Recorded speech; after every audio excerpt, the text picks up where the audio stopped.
दोस्तों नमस्कार। घटना सार वार्षिकी 2023-24 इसमें साल भर के करंट अफेयर्स को हम लोग कवर कर रहे हैं। इससे पहले हम लोगों ने वन लाइनर वाले सारे हिस्सों को कवर कर लिया है। अब जो है अंदर का जो भी मसाला है वो आपको मैं हैंड रिटन फॉर्मेट में उपलब्ध करा रहा हूँ, जैसा कि आप लोगों की डिमांड थी। तो समय तो लग ही रहा है दोस्तों, लेकिन अपना प्रेम और स्नेह बनाए रखिए। वीडियो को सब्सक्राइब करिए, माफ़ कीजिएगा, यूट्यूब चैनल को सब्सक्राइब करिए टारगेट करंट, और Telegram channel target current AK123 इसको ज्वाइन कीजिए। और जो भी क्वेरी हो, व्हाट्सएप नंबर है 9559434623, इस पर आप मैसेज कर सकते हैं। तो समय बहुत ही कम है, आप सभी लोग जान रहे हैं। ऐसे में चीज़ें किस तरह से मैनेज करके और यूनिक तरीके से आपके समक्ष रखता हूँ, इसका अंदाज़ा आप लोगों को भी है और ज़्यादा होगा, क्योंकि इस बार नए अंदाज में चीज़ें दे रहा हूँ। जैसा कि मैंने पिछली बार आपसे कहा था कि इस बार जो कंटेंट रहेगा वो नए कलेवर में होगा। तो चलिए देखते हैं क्या है। प्रोजेक्ट टाइगर दोस्तों क्यों चर्चा में रहा है? 50 वर्ष इसको पूरे हुए हैं। ये प्रोजेक्ट कब शुरू किया गया था? 1973 में शुरू किया गया था। कहाँ से? जिम कॉर्बेट नेशनल पार्क से, जो कि उत्तराखंड में स्थित है। 1936 में इसकी स्थापना हुई थी। अब जो है इसका नाम बदलकर क्या कर दिया गया है? Ramganga national park. याद रखिएगा, रामगंगा नेशनल पार्क। तो दोस्तों 1973 में जो है प्रोजेक्ट टाइगर की शुरुआत की गई थी। उद्देश्य इसका वही रहा होगा जो मतलब जैसा इसका नाम है, टाइगरों का संरक्षण और संवर्धन। तो 1972 में एक एक्ट बना था दोस्तों, आपसे पूछ लिया जाता है, वन्य जीव संरक्षण एक्ट। उसी की दिशा में इस योजना की शुरुआत करना, परियोजना की शुरुआत करना जो है एक महत्वपूर्ण कदम था। तो सरकार उस समय इंदिरा गांधी जी की थी, ये भी याद रखिएगा। 50 वर्ष पूरे हुए। मोदी जी ने मैसूर में कुछ आंकड़े प्रस्तुत किए अपनी सभा के दौरान। तो उन्होंने बताया कि अब जो है बाघों की संख्या 2018 की तुलना में कितनी हो गई है? 3167। 200 की वृद्धि हुई है। और आज़ादी के अमृत काल में जब हमने 75 वर्ष पूर्ण कर लिए हैं आज़ादी के, तो ऐसे में कुल बाघों की संख्या जो है भारत में 75% है, ये भी याद रखिएगा। एशियाई शेरों की संख्या दोस्तों कितनी है भारत में? 675। और यहीं से मोदी जी ने जो है इंटरनेशनल बिग कैट अलायंस की शुरुआत की, जिसमें 97 देश शामिल हैं। बिग कैट अलायंस मतलब बड़ी बिल्लियों का एक संगठन। तो बड़ी बिल्लियां कौन कौन सी? यही चीता हो गया, और बाघ हो गया, स्नो लिपर्ड हो गया, और अमेजन वर्षा वनों में पाया जाता है प्यूमा। पूमा कहीं कहीं लिखा होता है, कहीं कहीं प्यूमा। चीता सदृश होता है। तो ये सब इसी में आते हैं। तो इनके संरक्षण और संवर्धन के लिए एक अंतर्राष्ट्रीय अलायंस बनाया गया है भारत के द्वारा। तो एशियाई शेर जो हैं दोस्तों एकमात्र भारत में पाए जाते हैं, और भारत में भी कहाँ? गिर में। गिर कहाँ है? गुजरात में, ये भी याद रखिएगा। टाइगर रिजर्व की बात करें तो 53 है दोस्तों। इन लोगों ने 54 बताए हैं, आपको कई बार बता चुका हूँ। कुल 53 टाइगर रिजर्व हैं। उनमें 52वां टाइगर रिजर्व है Ramgarh Vishdhari tiger reserve. BDTR का मतलब है विषधारी टाइगर रिजर्व, जो कि बूंदी में अवस्थित है। बूंदी कहाँ है? राजस्थान में। शॉर्ट फॉर्म को आप ध्यान में रखिएगा, इससे मेरे भी समय की बचत होती है और आपके भी समय की बचत होती है। और हाँ, आपका जो मस्तिष्क है वो बार बार प्रेशर लेता है खोजने के लिए। कभी कभी मिस हो जाता है, मुझसे भी मिस हो जाता है कि अरे इसकी फुल फॉर्म क्या होगी। तो वहाँ पे जो है थोड़ा दिमाग को मगजमारी करनी पड़ती है अपने स्तर पे। दूसरा RPTR मतलब रानीपुर टाइगर रिजर्व, जो कि यूपी में है। यूपी में कहाँ है? CK मतलब चित्रकूट में, याद रखिएगा। अगर राज्यों की बात करें तो सर्वाधिक जो टाइगर हैं वो दोस्तों एमपी में है, दूसरे नंबर पर कर्नाटक और तीसरे नंबर पर उत्तराखंड। सर्वाधिक वृद्धि कहाँ हुई है, मैक्सिमम वृद्धि कहाँ हुई है, तो शिवालिक श्रृंखला में और गंगा मैदान में। फिर जीआई टैग की बात करें, 33 उत्पादों को दिया गया है दोस्तों। यूपी में अब तक कितने उत्पादों को दिया जा चुका है, तो कुल 45 उत्पादों को दिया जा चुका है। ये याद रखिएगा, यूपी स्पेशल के तहत आपसे पूछा जा सकता है। इससे पहले आपको मैं अचूक मारक सामग्री में ये सब करा चुका हूँ, तो यहाँ पर ज़्यादा डिटेल में नहीं जाऊँगा। रामबन शहद दोस्तों जम्मू कश्मीर का है। अब देखिए रामबन, आप सोचेंगे नहीं कि रामबन जो है जम्मू कश्मीर में होगा, तो विकल्प में अयोध्या भी दिया रहेगा, तो भ्रमित नहीं होना है। रामबन अनारदाना जम्मू कश्मीर का है। बसोहली पेंटिंग जो है जम्मू कश्मीर की है। और लद्दाख का सिंग स्कोस लकड़ी पर नक्काशी है, ये लद्दाख की है, इसको जीआई टैग मिला। और मरचा चावल दोस्तों बिहार वाले रट लें, मरचा चावल बिहार का, इसको जीआई टैग मिला है। और सुंदरजा आम, कभी कभी पूछ लिया जाता है सुंदरजा किसकी प्रजाति है, इस तरह से सवाल पूछ लिया जाता है। तो सुंदरजा आम जो है मध्य प्रदेश का है, इसको जीआई टैग दिया गया। बाकी पान, लंगड़ा आम और रामनगर भांता जो कि बैगन की एक डिश है, ये वाराणसी की हैं, बनारस की हैं। BNS का मतलब बनारस, इनको जीआई टैग दिया गया है। इसके बाद आदम चीनी चावल, ठीक है, चीनी चावल चंदौली, देखिए तीनों में चा आ रहा है तो भूलिएगा मत। आदम चीनी चावल जो है चंदौली का है। ताला अलीगढ़ का है, अलीगढ़ उत्तर प्रदेश में है, AG का मतलब अलीगढ़। और सजर पत्थर जो है वो BND मतलब बांदा का है। हींग जो है HTR मतलब हाथरस की है।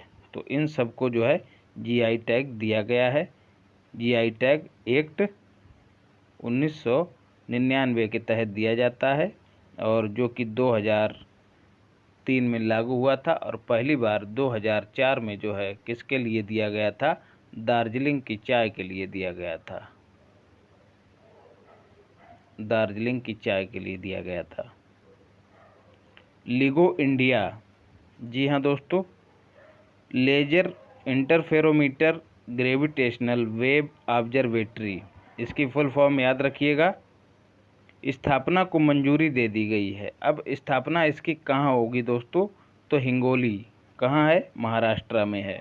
2600 करोड़ रुपए को कैबिनेट ने मंजूरी भी दे दी है, जो इस पर खर्च किया जाएगा। काम इसका क्या है, ब्रह्मांड का अध्ययन करना, खगोलीय प्रेक्षणों को देखना, और दुनिया की ये तीसरी, इसको लिगो भी कह देते हैं दोस्तों, तीसरी वेधशाला होगी, याद रखिएगा। 2 USA में है, और चूंकि 2 USA में पहले से हैं, तो USA के साथ भारत ने जो है 2016 में इसके लिए समझौता किया था, याद रखिएगा।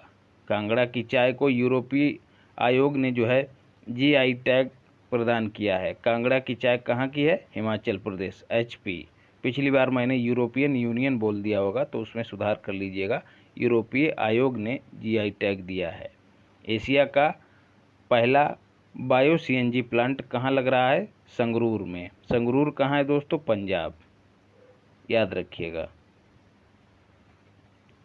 फिर है अंतरिक्ष नीति, जी हाँ दोस्तों, अंतरिक्ष नीति जारी की गई है भारत सरकार के द्वारा। 2023 अंतरिक्ष क्षेत्र को जो है निजी क्षेत्र के लिए खोल दिया गया है, लेकिन किस क्षेत्र को संरक्षित रखा गया है, रणनीतिक क्षेत्र को।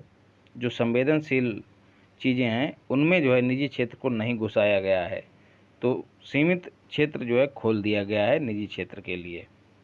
तो अंतरिक्ष अर्थव्यवस्था में एक रिपोर्ट के अनुसार भारत की हिस्सेदारी कितनी है, मात्र 2%। पहला निजी रॉकेट जो है भारत में इसरो ने लॉन्च किया, किस कंपनी का, स्काई रूट का, और उसका नाम क्या था, विक्रम-1। तीनों चीज़ें याद रखिएगा। पहला निजी रॉकेट। ममलूह गुफा दोस्तों, पिछली बार भी आपको बता चुका हूँ, क्विज में भी करा चुका हूँ, जो कि आपको टेलीग्राम चैनल पे मिल रही है। टेलीग्राम चैनल टारगेट करंट, इसी तरह से आप सर्च करिएगा, टारगेट करंट AK 1 2 3 यहाँ पर आपको डेली क्विज मिल रही है। तो ममलूह गुफा जो है दोस्तों भारत का पहला भू विरासत स्थल घोषित किया गया है, इसलिए महत्वपूर्ण हो जाती है। गुफा में क्या है दोस्तों, स्टेलैग्माइट्स हैं। स्टेलैग्माइट्स क्या होते हैं, कुछ खनिज होते हैं दोस्तों गुफाओं के अंदर, तो वो जो है टपकते रहते हैं, और जब टपकते रहते हैं तो नीचे एक ठेर सा लगता चला जाता है और एक स्तंभ बन जाता है। ठीक है, कोई पदार्थ टपक रहा है लगातार, जिस तरह से आप देखते होंगे भगवान अरे अमरनाथ जी के यहाँ जब शिवलिंग बनता है, ठीक वैसी संरचना जो है स्टेलैग्माइट्स कही जाती है, याद रखिएगा। तो अब इस पे यहाँ पर खोजबीन की जाएगी। इंडिया जस्टिस रिपोर्ट दोस्तों, जो महत्वपूर्ण संस्थान होगा जारी करता उसको मैं मेंशन कर दूंगा, और जो महत्वपूर्ण नहीं होगा उसको नहीं करूंगा। तो विकल्प में आपको दिया जाएगा कि इंडिया जस्टिस रिपोर्ट को किसने जारी किया, तो नीति आयोग भी हो सकता है, विधि आयोग भी हो सकता है भारत का, लेकिन किसने जारी किया है, टाटा ट्रस्ट ने जारी किया है। न्याय वितरण के मामले में कर्नाटका पहले स्थान पे है, तमिलनाडु दूसरे स्थान पे है, और टीएलजी बोले तो तेलंगाना जो है तीसरे स्थान पे है। छोटे राज्यों के मामले में सिक्किम जो है पहले स्थान पे है। एसकेएम का मतलब सिक्किम, ऊपर का मतलब एकदम ऊपर है। उत्तर प्रदेश इस मामले में 18वें स्थान पे है। ठीक है, न्याय वितरण के मामले में। पेंडेंसी मतलब जो मामले हैं पेंडिंग में, उसके आधार पर जो है यूपी को पहला स्थान प्राप्त हुआ है। इतने मामले पेंडिंग हैं कि इसको पहला स्थान मिला है। केस क्लियरेंस के मामले में केरला को पहला स्थान मिला है, याद रखिएगा। मतलब कौन सा राज्य कितनी जल्दी मामलों को निपटा दे रहा है, क्लियर कर दे रहा है। भारत के संदर्भ में देखते हैं क्या क्या महत्वपूर्ण नियुक्तियां हुई हैं, मतलब कुछ उपलब्धियां रही हैं उसकी राष्ट्रीय स्तर पर। यूएन सांख्यिकी आयोग में जो है भारत 4 वर्ष के लिए सदस्य बनाया गया है। जनवरी 2024 से इसका कार्यकाल शुरू हो जाएगा। तो यूएन सांख्यिकी आयोग का, फिर यूएन नारकोटिक्स ड्रग्स का भी सदस्य बनाया गया है, और फिर यूएन एचआईवी कार्यक्रम का भी सदस्य बनाया गया है। तो जो समन्वय बोर्ड है उसमें सदस्य बनाया गया है, याद रखिएगा। ये 3 संस्थाएं हैं यूएन की। इनको अंग नहीं कहा जाएगा दोस्तों, यूएन में कुल 6 अंग हैं, लेकिन ये उप अंग कहा जा सकता है इनको। तो अपने नाम के अनुरूप ही इनके काम हैं, ज़्यादा कुछ है नहीं इसमें। फिर दोस्तों एक और देखिए दोस्तों, यहाँ पे आपको मैंने चीज़ें पूरी मैगजीन से इकट्ठी करके दी हैं ताकि कन्फ्यूजन ना हो। दूसरी क्या घटना है, इकोसोक्स इकोनॉमिक्स एंड सोशल काउंसिल के 62वें सत्र का अध्यक्ष जो है किसे बनाया गया है, तो रुचिरा कंबोज। रुचिरा कंबोज कौन है दोस्तों, यूएनओ में भारत की ओर से स्थायी प्रतिनिधि हैं, स्थायी प्रतिनिधि। मैक दोस्तों मैंग्रोव अलायंस है, मैंग्रोव अलायंस फॉर कंजर्वेशन, इस तरह से हो सकती है इसकी full form, mangrove conservation alliance. तो एक मैंग्रोव के संरक्षण से संबंधित एक संगठन बनाया गया है, भारत उसमें शामिल हो गया है, इंडिया। घोषणा इसकी कब की गई, COP27 के दौरान। इसका आयोजन कहाँ हुआ था, मिस्र में हुआ था, याद रखिएगा। मिस्र के शर्म अल शेख में, शर्म अल शेख शहर में हुआ था, याद रखिएगा। अगले का कहाँ होगा, यूएई में, मतलब COP28 का। और COP1 का आयोजन कहाँ हुआ था दोस्तों, बर्लिन में हुआ था। बर्लिन किसकी राजधानी है, बर्लिन जो है जर्मनी की राजधानी है। और कब हुआ था, 1995 में, ये भी याद रखिएगा। तो COP27 में घोषणा की इस संगठन को बनाने की किसने, इंडोनेशिया ने। इंडो का मतलब इंडोनेशिया और यूएई ने। तो भारत शामिल हो गया। वर्तमान में 7 देश इसमें शामिल हैं, यूएई, इंडिया, इंडोनेशिया और स्पेन। एसपीएन का मतलब स्पेन, एसएलके का मतलब श्रीलंका, जेपीएन का मतलब जापान, और एयूएस का मतलब ऑस्ट्रेलिया। तो ये 7 देश इसमें शामिल हैं। उद्देश्य इसका क्या है, वही मैंग्रोव का संरक्षण और संवर्धन। मैंग्रोव का आप महत्व जान ही रहे होंगे। महानतम स्थल की सूची जारी की है टाइम मैगजीन ने। भारत को 50 में से मतलब कुल 50 स्थल हैं महानतम, उनमें से 2 भारत के हैं। कौन कौन से? LDK का मतलब लद्दाख, MBJ का मतलब है मयूरभंज। ये सब करा चुका हूँ दोस्तों आपको, लेकिन चूंकि अंदर का हमको निचोड़ देना है इसलिए कुछ भी छोड़ नहीं रहे हैं। तो मयूरभंज को जो है 32वां स्थान मिला है और लद्दाख को 31वां स्थान मिला है। लद्दाख को किस लिए? क्योंकि यहाँ पर डार्क स्काई रिजर्व बनाया जा रहा है। और मयूरभंज में दोस्तों क्या है, दुर्लभ काले बाघ जो हैं देखने का एकमात्र स्थल है मयूरभंज। कहाँ स्थित है? ओडिशा में अवस्थित है, याद रखिएगा। और मयूरभंज दोस्तों जो हमारी राष्ट्रपति हैं द्रौपदी मुर्मू जी का जन्म स्थान भी है। द्रौपदी की आपसे बर्तनी पूछ ली जाती है तो इस पे गौर फरमाइएगा। टम्पा जो है दोस्तों, या फिर टेम्पा भी मिल सकता है आपको कहीं कहीं, USA का शहर है, वो अव्वल दर्जे पे है, मतलब पहले स्थान पे है। 2026 तक जो है दोस्तों दूसरा सौर उत्पादक बनेगा भारत, याद रखिएगा। एक रिपोर्ट के अनुसार, जरूरी नहीं है आपको याद करना, इसलिए नहीं मेंशन कर रहा हूँ। सौर विनिर्माण क्षमता जो है भारत 2030 तक कितनी कर लेगा? 2020 में 10 गीगावाट बताई गई है, वो 2030 तक जो है 50 गीगावाट हो जाएगी। एशिया का सबसे बड़ा लिक्विड मिरर टेलीस्कोप जो है उत्तराखंड के देवस्थल में लगाया जा रहा है, खगोलीय प्रेक्षणों का अध्ययन करने के लिए। Indian states energy transition report जो है दोस्तों, इसके अनुसार बिजली के माध्यम से डीकार्बोनाइजेशन को बढ़ावा देने के मामले में कर्नाटक पहले स्थान पे है, दूसरे स्थान पर गुजरात। ठीक है दोस्तों, डीकार्बोनाइजेशन क्या है? बिजली उत्पादन के लिए उस प्रक्रिया को अपनाना जिससे कार्बन का इमिशन ना हो। समग्र रूप से बात करें तो कर्नाटक पहले स्थान पे है। अक्षय ऊर्जा की क्षमता को यदि देखा जाए तो सर्वाधिक क्षमता जो है वो राजस्थान की है, ये भी याद रखिएगा। 12 चीते दोस्तों क्यों चर्चा में रहे हैं? दक्षिण अफ्रीका से लाए गए हैं। इससे पहले कहाँ से लाए गए थे? नामीबिया से, याद रखिएगा। ये भी अफ्रीकी देश था, लेकिन इस बार जो है दक्षिण अफ्रीका से लाए गए हैं। कहाँ? KNP बोले तो कूनो नेशनल पार्क, जो कि मध्य प्रदेश में अवस्थित है। 10 वर्षों में 12 चीते लाए जाएंगे प्रति वर्ष, मतलब 12 एक वर्ष 12 एक वर्ष। इस तरह से अगले 10 वर्षों में 12 चीते प्रतिवर्ष लाए जाएंगे। ये समझौता हुआ है दक्षिण अफ्रीका के साथ। अब जो है चीतों की संख्या कितनी हो गई है? 20। उसमें से 10 नर हैं और 10 मादा। पिछली बार कितने आए थे? 8 आए थे दोस्तों, याद रखिएगा।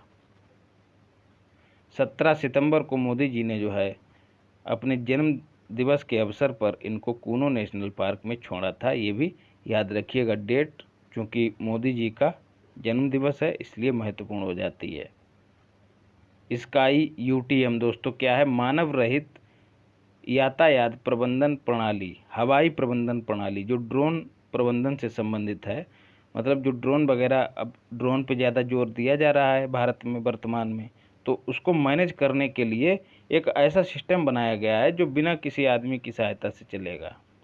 ठीक है, तो वही है स्काई UTM, याद रखिएगा।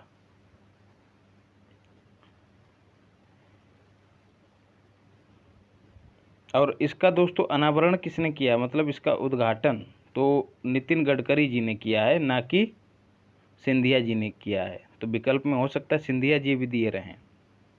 ठीक है, विमानन मंत्री, तो भटकिएगा मत।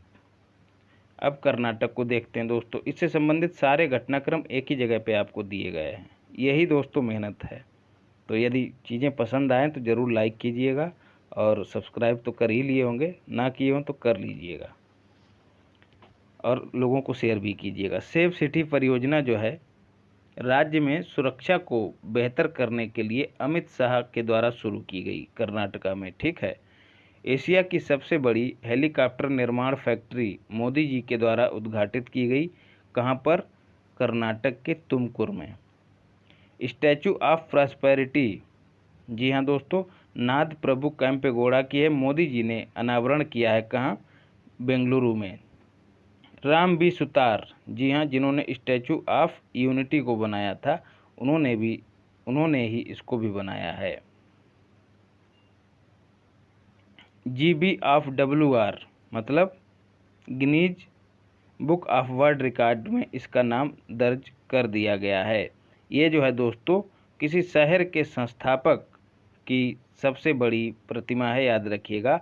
नाथ प्रभु केम्पेगौड़ा जो है बेंगलुरु के संस्थापक माने जाते हैं। पहली मेथनॉल चलित बस का अनावरण जो है एनजी ने किया, मतलब नितिन गडकरी जी ने किया है, कहाँ, बेंगलुरु में। सिद्धरूढ़ा स्वामी जी हुबली स्टेशन दोस्तों दुनिया का सबसे लंबा प्लेटफॉर्म रखने वाला स्टेशन बन गया है। इस प्लेटफॉर्म की लंबाई रख लीजिएगा 1507 किलोमीटर। इससे पहले हमारे उत्तर प्रदेश का गोरखपुर रेलवे स्टेशन था, गोरखपुर रेलवे स्टेशन का प्लेटफॉर्म था, और उससे पहले खड़गपुर। देश का पहला eco friendly green IIT campus का उद्घाटन भी मोदी जी ने किया है, कहाँ, कर्नाटका में। देश के पहले 3D प्रिंटिंग तकनीकी से जो है डाकघर का निर्माण कहाँ किया जा रहा है, बेंगलुरु में, ये भी याद रखिएगा। तो दोस्तों ये जो है कर्नाटक से संबंधित चीज़ें हो गई। और अब जो है ब्लू फ्लैग प्रमाणन की बात करें। ब्लू फ्लैग प्रमाणन उन समुद्री तटों को दिया जाता है जो स्वच्छता के पैमानों पर खरे उतरते हैं, ठीक है। तो इसको जारी कौन करता है, तो FEE foundation for environment and education, Denmark का एक NGO है, याद रखिएगा, डेनमार्क का। आपसे पूछा जा सकता है, पर्यावरण की दिशा में काम करता है, याद रखिएगा। इसने 2 तटों को जो है ब्लू फ्लैग प्रमाणन दिया है। तो 2 तट कौन से हैं, लक्षद्वीप के, LD का मतलब लक्षद्वीप। यहाँ के कौन से तट, एक तो है मिनिकॉय थुंडी बीच और दूसरा है कदमत बीच, दोनों को याद कर लीजिएगा। तो इन दोनों को शामिल करने के बाद वर्तमान में कुल ब्लू फ्लैग प्रमाणन बीचों या फिर तटों की संख्या जो है भारत में 12 हो गई है, याद रखिएगा। व्हाट्सएप नंबर है 9559434623। जो भी क्वेरी हो आप इस पर अपनी समस्या का समाधान पा सकते हैं।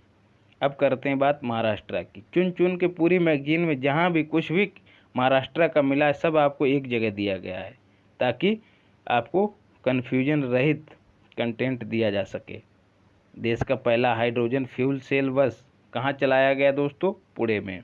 सुपर बासुकी जो है दोस्तों भारत की सबसे लंबी मालगाड़ी है। इसकी शुरुआत कहाँ से की गई, नागपुर और कोरबा के बीच। कोरबा कहाँ है, छत्तीसगढ़ में। नागपुर आप लोग जान ही रहे हैं कहाँ है, महाराष्ट्र में है। 3.5 किलोमीटर इसकी लंबाई है। देश की सबसे लंबी मालगाड़ी है। 15 अगस्त 2022 को इसकी शुरुआत की गई थी। अमित शाह जी ने पुणे में शिव सृष्टि थीम पार्क का अनावरण किया है, कहाँ है, पुणे में।